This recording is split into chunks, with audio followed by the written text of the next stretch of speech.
Olá, você está no canal Amador. Vamos aqui falar de mais um livro e se trata do Voo da Guará Vermelha, da Maria Valéria Rezende. Foi a nossa leitura aqui do mês de julho, né, para o pro grupo Lendo Literatura Brasileira, do Álvaro. E foi um livro muito bom, foi um livro que veio a calhar, porque ele fala sobre justamente isso, sobre leitura, ele fala sobre literatura, fala da importância desses dois campos na vida de uma pessoa, mesmo quando essa pessoa não tem nada na vida. Nada, não digo de financeiramente, né? E aqui a gente vai se deparar com duas personagens que eles vão carregar a história, né, nas costas para a gente chegar nesse nível de compreensão. O primeiro é Rosário, né? Rosário é esse homem, ele não sabe ler, né? Ele não sabe ler, a gente não sabe como é o passado do Rosário, né? Ele não é descrito aqui quem foi a mãe, quem foi o pai.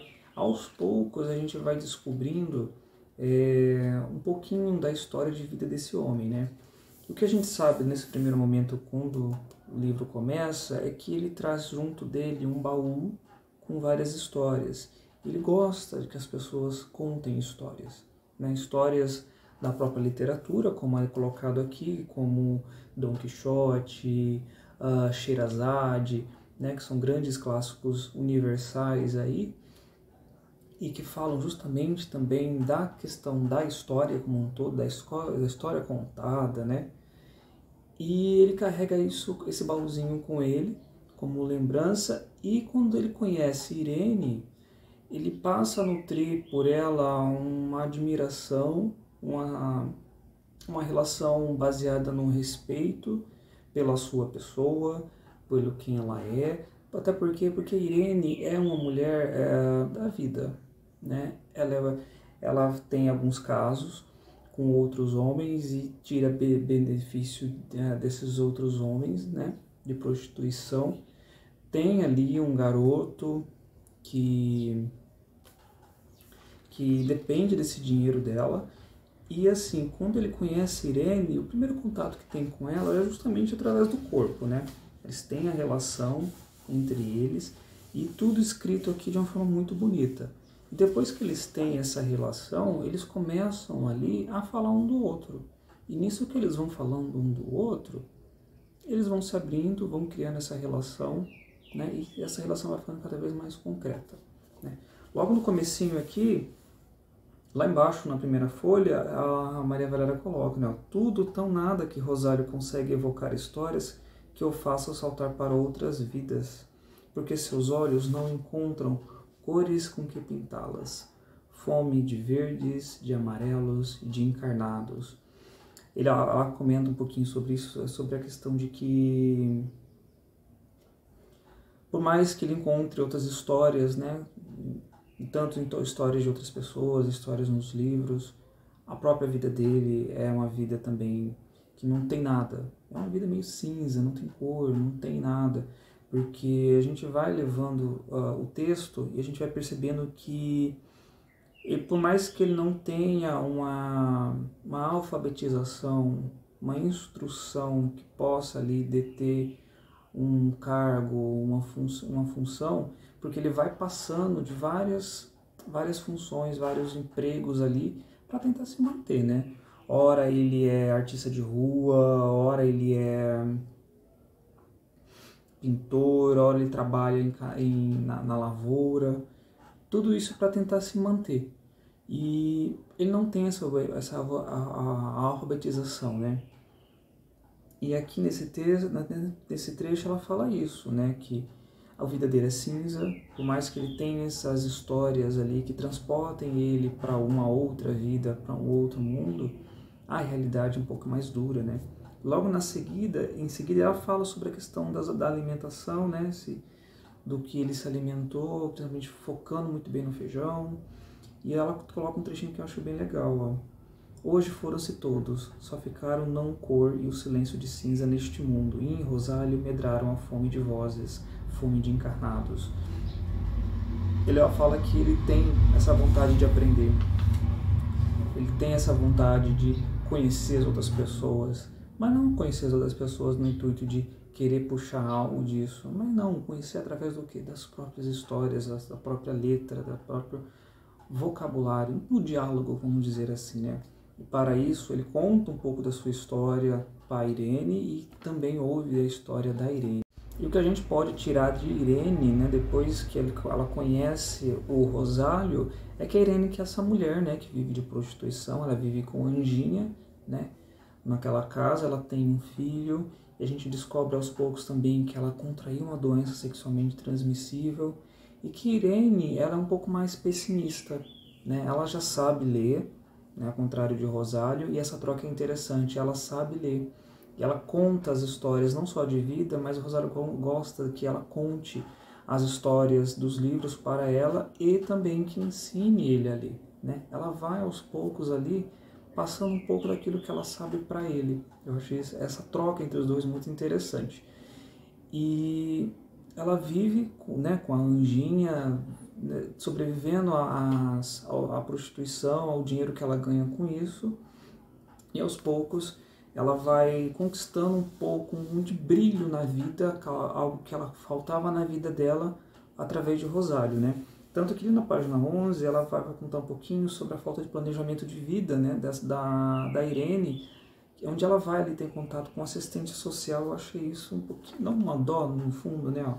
Engraçado aquela assistente social, deixe essa vida, está certo, eu deixo essa vida, não me importo de tudo se acabar agorinha, que esta minha vida só tem uma porta, que dá para o cemitério, mas a senhora vai tomar conta do menino e da velha?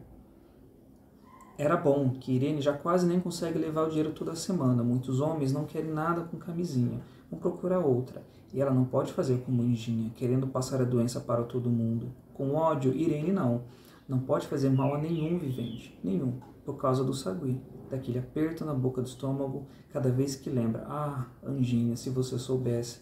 Essa história do sagui é uma história bem triste, que ela vai também contar para o Rosálio um acontecimento que ela teve com esse sagui que deixa ela muito desmotivada. E aqui a gente já percebe que ela já não tem esse planejamento de vida, ela acha que o mundo dela é aquilo ali, ó. E dali você não tem para onde fugir, né? Não tem para onde crescer. E ao mesmo tempo, ela não quer fazer mal a ninguém. Por mais que façam mal a ela fala que, né, fazer mal aos viventes, né, ó.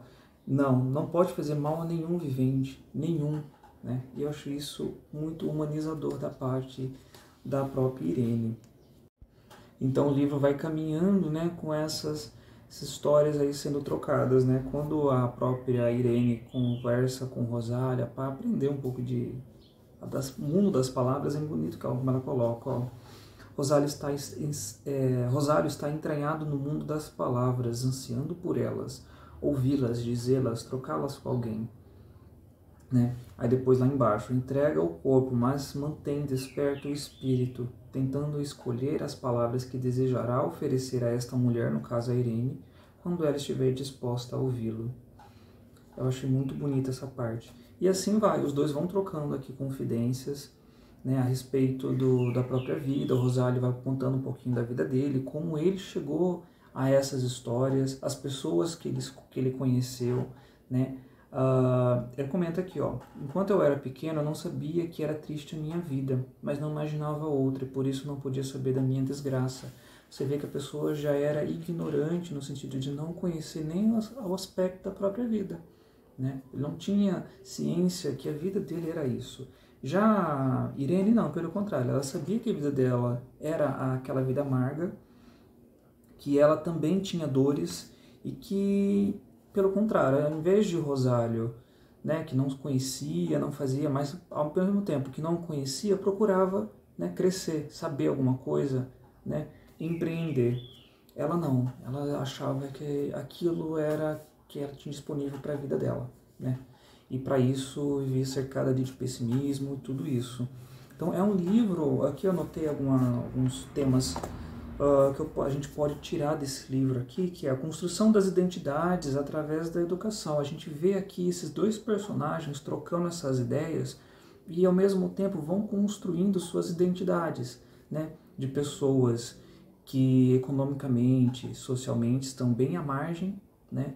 Aqui a autora, por exemplo, não deixa claro em que parte do país se passa essa história. É uma história, digamos assim, nacional, né? Até porque não universal também, né? Dessas pessoas que estão à margem da sociedade, estão entregues a essas penúrias todas e que encontra, por exemplo, na questão da alfabetização, na questão da leitura, né, e principalmente da troca no diálogo, encontra essa possibilidade de construção de identidade, que eu acho isso muito impactante aqui, né? Ó, alfabetização, leitura e conhecimento para além dos muros escolares. E aqui a gente já vê, né, a questão da Irene ensinar o Rosália. É bonito quando ela fala, né, as sílabas do nome de Rosália, ele vai começando a associar de onde vem aquela sílaba com outra palavra que vem aquela outra sílaba, algo que Paulo Freire fala sobre a questão de temas geradores, né? É bem interessante.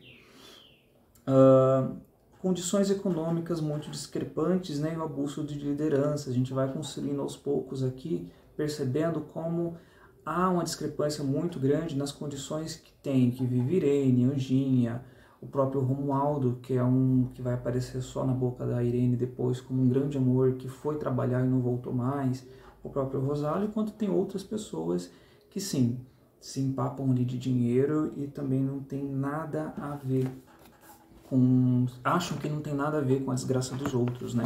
E principalmente aqui, eu penso que tem dois tipos de baús, né, que a história carrega. É o baú de histórias de Romualdo, né, que ele é o grande tesouro ali literário.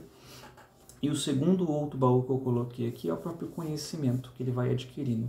É um trato aqui no letramento literário também, até porque ele vai pegar essas histórias, por exemplo, que ele coloca aqui dentro de Don Quixote, de Sherazade, enfim, e vai construir outras histórias, né, autorais e vai adquirindo um conhecimento próprio, né? É como dizem, né, que você pode tirar de você dinheiro, pode te tirar casa, enfim, mas a única coisa que não vão te tirar é do seu conhecimento. E esse tipo de baú, ele carrega consigo e ninguém mais pode tirar dele. Então, tem esses dois tipos, né? O baú dos livros e o baú do próprio conhecimento próprio, que ele vai adquirindo aos poucos.